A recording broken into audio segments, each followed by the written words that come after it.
ముఖ్యంగా ఇక్కడ ఉన్న ఆస్తిపాస్తులు చిన్నపాటి భూపట్టాలు ఇచ్చారు. పట్టాలు ఇచ్చి స్థలాలు చూపించలా. పోనీ పట్టాలు అక్కడ మనకి భూములు ఇల్లు కట్టుకోని చెప్పి వాటి గ్యారంటీలు ఇవ్వాల.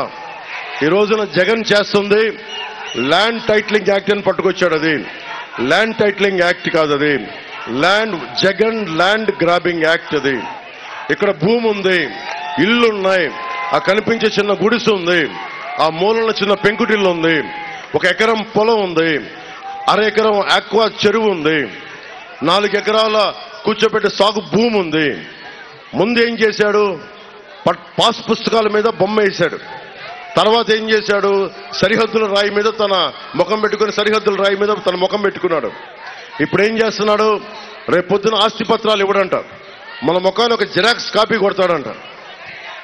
మీరు ఇక్కడ ఉన్నారమ్మా, మీరు ఇంతమంది ఉన్నారు, మీ చెల్లెలికి పెళ్లి చేయాలి, మీ అక్కలకి ఆడబిడ్డ, మీ ఆడబిడ్డల్ని బయటికి పంపించాలి, కట్నాలు ఇవ్వాలి అంటే మీరు పెళ్లి చేసుకునే వాళ్ళు, ఆడబిడ్డను పెళ్లి చేసి అత్తగారింటికి పంపించేవాళ్ళు మీకు ఒరిజినల్ స్టాంప్ పేపర్ ఇస్తే తీసుకుంటారా, లేదంటే జిరాక్స్ పేపర్ ఇస్తే పెళ్లిళ్ళు జరుగుతాయా? ఏది ఒప్పుకుంటారు? మీకైనా కష్టం వచ్చింది, వెళ్ళి ఒక ఫైనాన్స్ వడ్డీ వ్యాపారి దగ్గరికి వెళ్ళి నా ఆస్తి పత్రాలు ఇవి అని జిరాక్స్ ఇస్తే తీసుకుంటాడా? బ్యాంకుల్లోకి వెళ్ళి నా జిరాక్స్ పెడతాను నాకు ఇవ్వంటే తీసుకుంటాడా? ఒక ఆధార్ కార్డు రావడానికే దేశంలో దశాబ్దం పాటు వాదోపవాదాలు జరిగినాయి. దశాబ్దం పాటు. అలాంటిది land titling act, land grabbing act. ఇది మీ భూముల్ని దోచేసే చట్టం. ఇది నీ సొంతదారుల హక్కుని తీసేసే చట్టం. ఇది దాని గురించి ఒక్క మాట మాట్లాడాల. మన ఏం అసెంబ్లీ దేనికి ఉంది? కూర్చొని చెమ్మాచెక్క ఆడుకోవడానికి మన అసెంబ్లీకి వెళ్ళేది. అడ్డం వస్తే బూతులు తిట్టడానికి అసెంబ్లీ ఉన్నది. దేనికి ఉంది అసెంబ్లీ? దేనికి ఉండాలి అసెంబ్లీ? ప్రత్యర్థి పార్టీలు దేనికుంటాయి?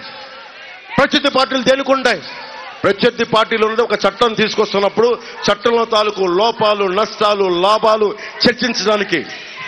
30కి తక్కువగా ఉన్న టీడీపీని నువ్వు మాట్లాడితే వాళ్ళ ఇంట్లో ఆడవాళ్ళని తిట్టి అసెంబ్లీ నుంచి బయటికి పంపించేశావు. చర్చలు లేవు, వాదోపవాదాలు లేవు. ఎలా చేస్తాం?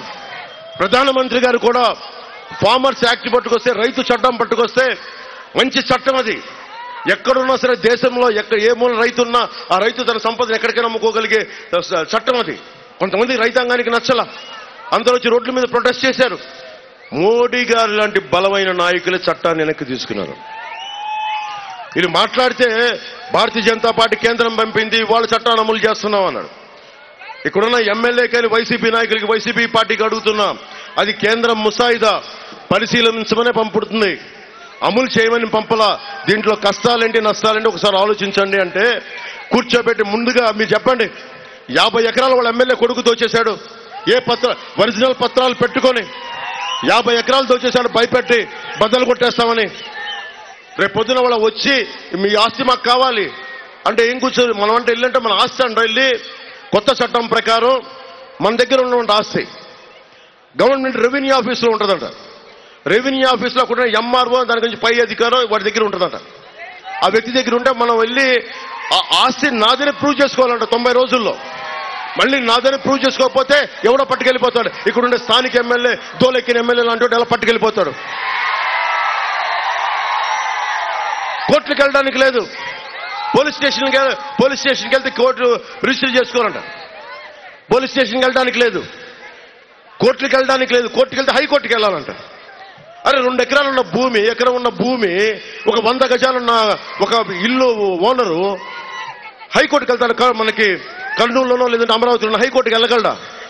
ఇదంతా ఇక్కడ కూర్చొని రెవెన్యూ ఆఫీసులో సెటిల్ చేస్తారంట.